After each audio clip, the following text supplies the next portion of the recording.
Good afternoon. It is good to be with you again. I welcome you with all my heart. I love each and every one of you. No matter what you've done in the past, and no matter what you're doing now, this love is unconditional. I can only love you. That's all I can do.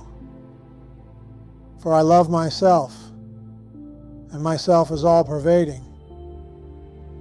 So I can say with all my heart that I love you, and all is well. Everything is unfolding exactly as it should. There are no mistakes. Everything is in its right place. And so it is. I was having a conversation with a lady in the neighborhood this morning, and we started to speak of spiritual things, and she asked me, "Do you admit that God created the universe?" And I answered, "Yes, I do admit that God created the universe, but I am that who created God." When she heard this, her mouth dropped. But I was only voicing the truth. I didn't tell her that I, the ego, the individual, created God. I told her, I am that who created God. In other words, I am that. Tat Tvam Asi. Omnipresence. Absolute reality, pure awareness. God emerges out of that. I know for most of you it's very difficult to feel that God comes out of us, for we have been brought up in a Western tradition where this is deemed blasphemy.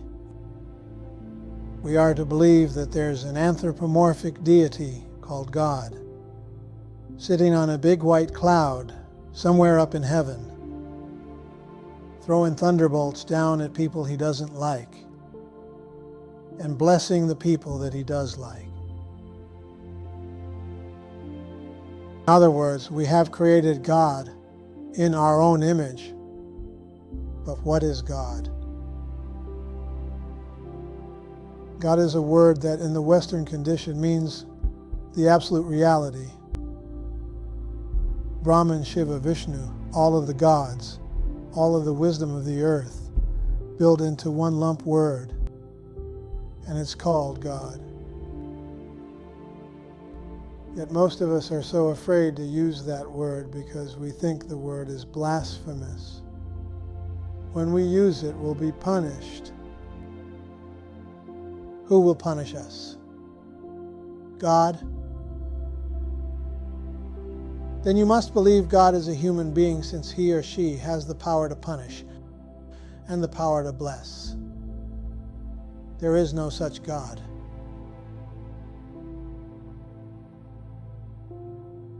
There is the Christ consciousness if you want to believe in Christianity. There's the Buddha nature if you're interested in Buddhism. There's the Tao, there's Allah, and all the numerous names for God. Yet in Advaita Vedanta we learn, if we have not had the experience for ourselves, that God is a creation of the mind. It is we who create this God.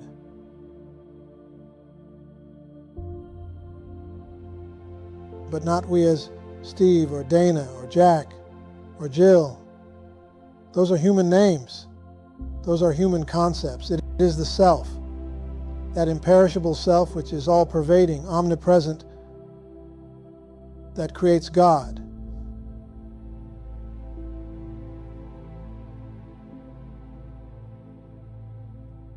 If you only knew what was inside of you, what you really were, you would laugh hysterically. You would be full of bliss, full of joy, full of happiness, full of harmony. There is that within you which is unspeakable, which cannot be explained. It is such beauty, such joy.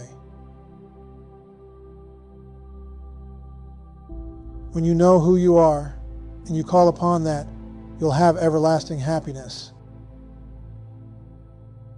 This is the reason I always say to you at the end of the lesson, worship yourself. Bow to yourself. Pray to yourself.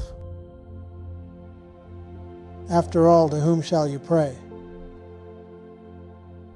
To the sky, to the moon, to the stars.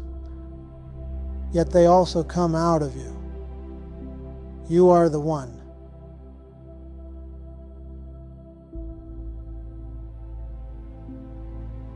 You have to turn within yourself.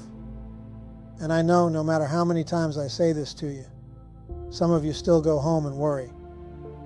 And you pray to God for help, for assistance. You pray to some anthropomorphic type deity up in the sky to have mercy on your soul and so forth. This is okay if you're in kindergarten. But once you get past kindergarten, you have to somehow understand who you really are. You are not a body as you appear. This is not you. The appearance is a lie. It's a false appearance. It is Maya, the grand illusion. Yet we appear to live in Maya. So why not use the best of Maya to make yourself happy? Call upon the power within you, the light within you, to relieve you of your distress, to relieve you of your unhappiness, and all the things that seem to trouble you, annoy you, and bother you. Call upon the God of your own being. Better still, do not call upon God at all, but rather sit in the truth, sit in the silence, in your own swarupa, your own reality, your own nature. Sit in that silence where you are the one and there are no others. One day you'll have to do this, so why not do it now? Why keep on playing these games with yourself? Hide and seek. Believing God came out, created you, and now you have to see God again. You don't want to play hide and seek any longer. You want to realize that God never went anywhere. God never created anything. God is none other than yourself, the absolute reality. You are that beauty. Everlasting joy, happiness, peace, bliss. This is your nature. This is the only existence.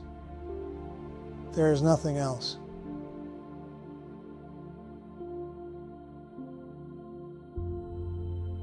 If you understood what I'm talking about, would you have any fear of anything?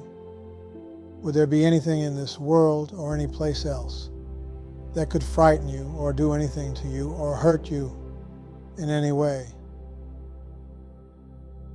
What would you fear? You are the one.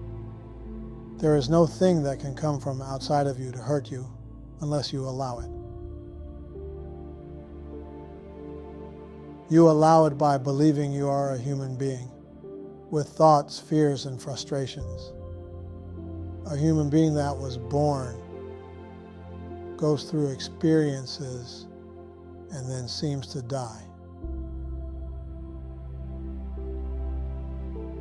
When you stop to think about these things, it doesn't make any sense. You're born. No one knows why.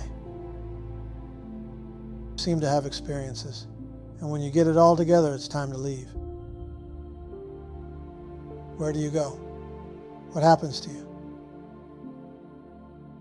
You go nowhere. There's nowhere to go. for you have never come from anywhere. You remain as you are, pure and still. This is wonderful news, yet you have to experience this for yourself. How do you experience this by yourself?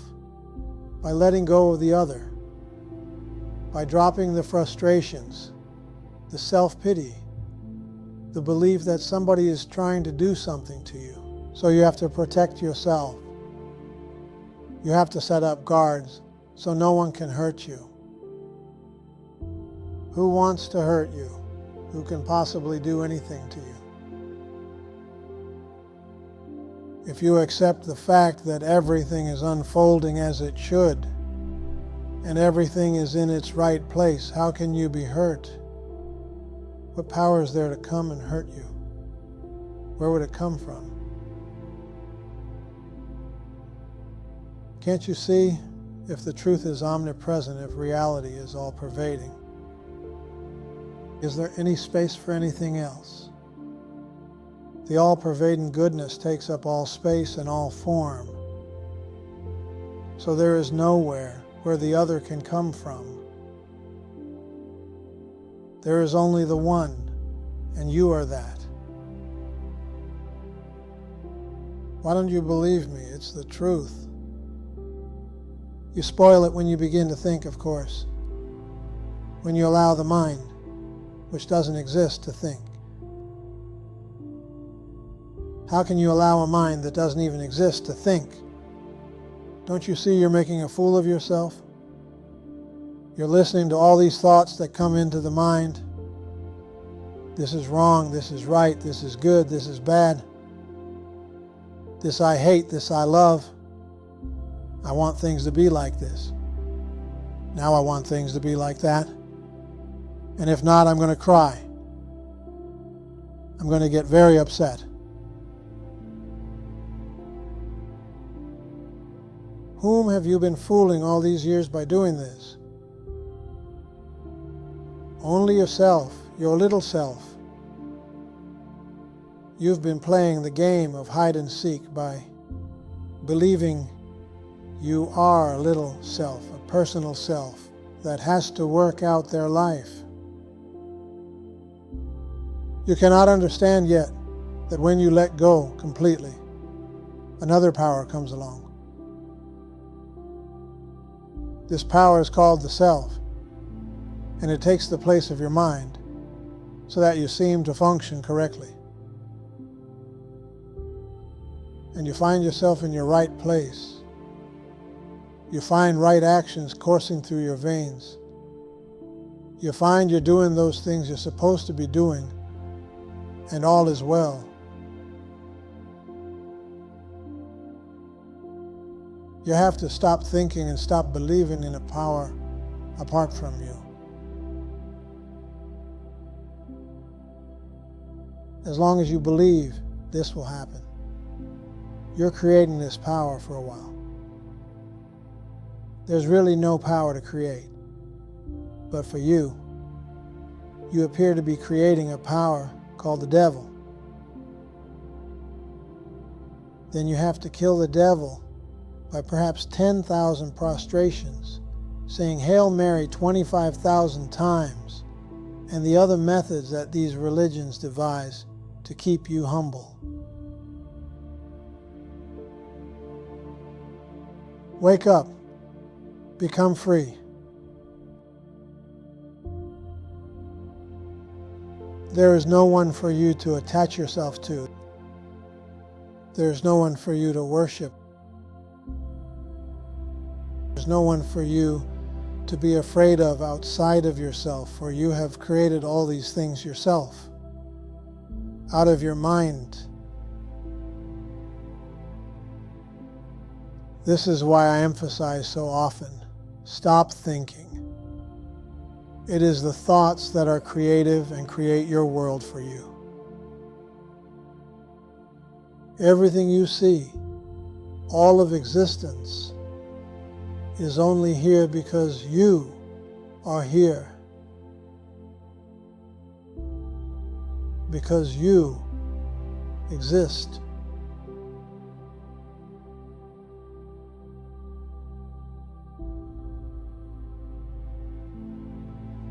Where do these things go when you are in deep sleep?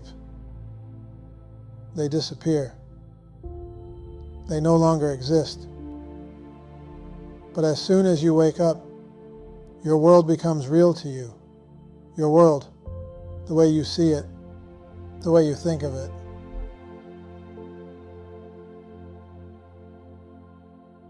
When I am with you, many times, when I go to lunch with you, or see you otherwise, I always like to hear you talk, for it tells me what you see, what you're coming from.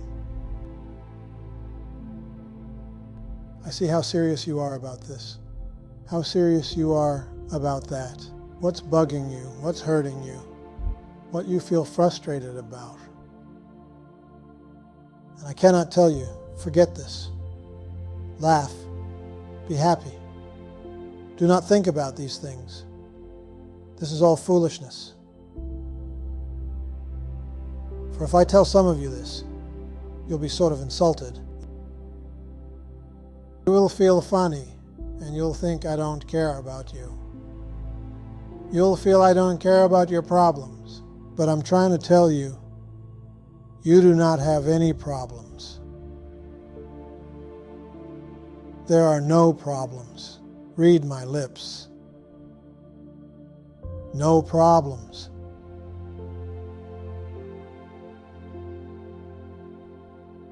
But you may say, well, this is happening in my life, and I'm going through this and I'm going through that. That's not a problem. That's your belief system. You have been brought up to believe certain things are terrible and certain things are wonderful. Consequently, you're living in this kind of world, duality, good and bad, right and wrong, up and down, backwards and forwards. You therefore feel all these things.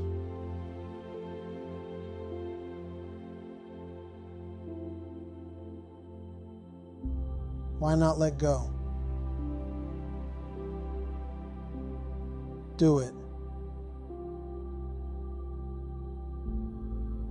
Do not think any more of these things. Simply stop thinking by catching yourself every time you think. Catch yourself and become aware of the thinker. That stops your thoughts.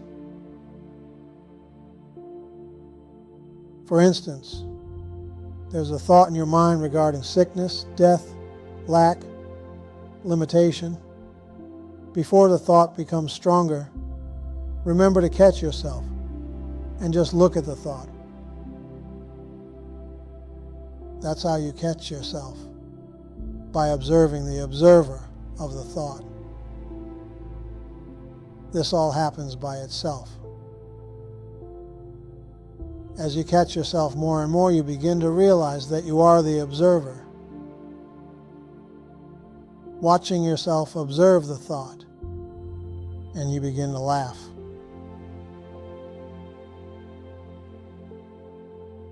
Life will bother you and annoy you as long as you believe you are a body, a mind.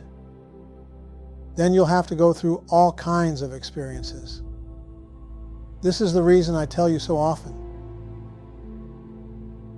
Become yourself. Understand who you are. Understand that it is the personal I that has been giving you all this trouble.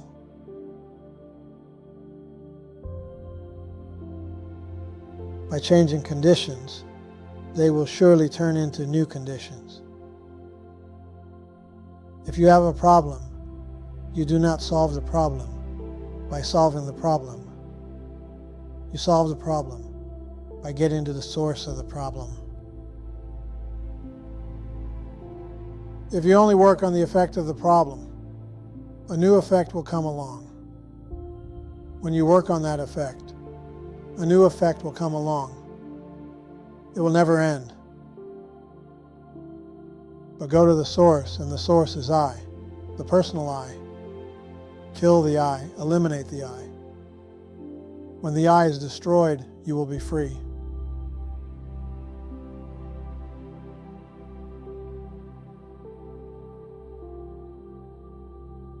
A fast way of destroying the eye is by just staring at it, looking at it, watching it, observing it.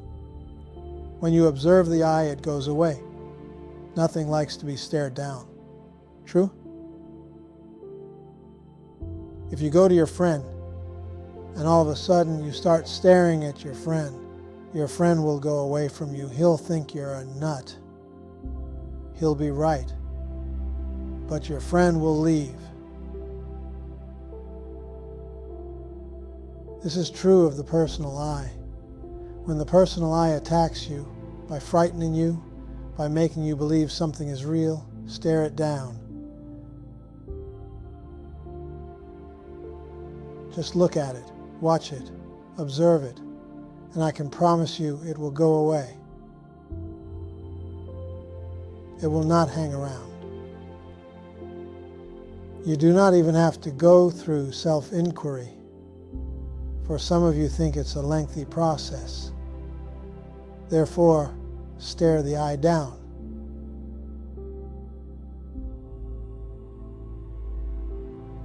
Of course, you can only realize this and do this when you understand who you are.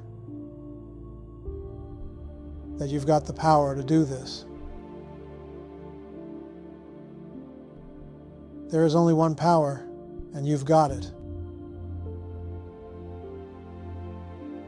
Omnipotence is the only power. You are that power.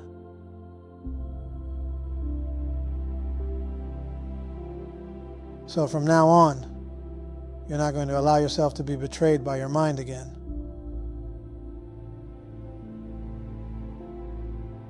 You will not allow the mind to tell you anything to make you unhappy or to make you believe something is wrong someplace.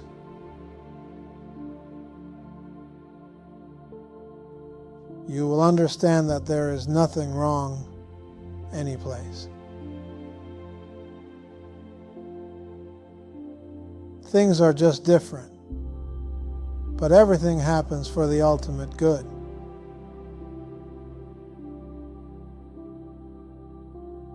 Begin to love yourself. I know that's really hard for some of you to do. To really love yourself. To love the self which is really you. Try standing in front of the mirror and making love to yourself. Some of you will not be able to do this. I'll bet there are people here who look in the mirror and don't even want to look at themselves. They can't look at themselves for a whole minute in the mirror. Try it, and you'll see what I mean. For when you look in the mirror, see God. Not the physical appearance. See light shining from you. See bliss. See pure awareness. See total emptiness. See yourself. Begin to practice this exercise. Looking in the mirror. Begin for maybe a minute, then go on to 2 minutes, 3 minutes, 4, 5 minutes. Admit the truth to yourself. I am Brahman. I am the ultimate reality. I am boundless space. I am the Atman, the perfect intelligence, the one without the other, all-pervading, perfect self. What if you told yourself this every day? What do you think would happen? If you looked in the mirror and did this every day, you would turn into the God that you are. And you will find peace, total love.